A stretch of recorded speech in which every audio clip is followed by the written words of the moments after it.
Hey everybody, my name is Dustin Across. I'm going to show everybody how to unlock your transfer case on a new Grand Cherokee, widely known as the WL body style. If you ever get yourself in a situation where you're on the side of the road, you need to push it, I'm going to show you how to quickly, in an emergency circumstance, unlock the transfer case. Alright, so the first thing you have to do is driver's side, there's this little kick panel here, there's a cutout. I have a small screwdriver. I'm just going to pop this screwdriver in, pop this off, and you'll see there is a red tab that's got a lock and unlock.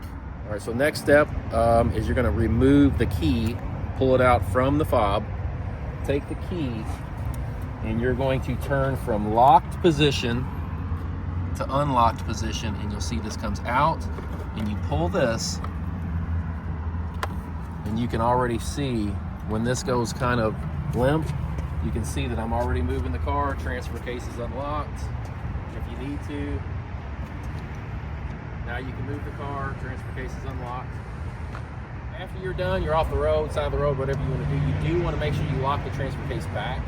All you do, come over, put your hand on it, give it a little tug. You'll see it'll go right back in, and it goes into your lock position. And then you just want to secure your panel right back on. Take your key, put it back in just so you don't lose it, and you're done. That's what you do if you have to unlock the transfer case in an emergency situation.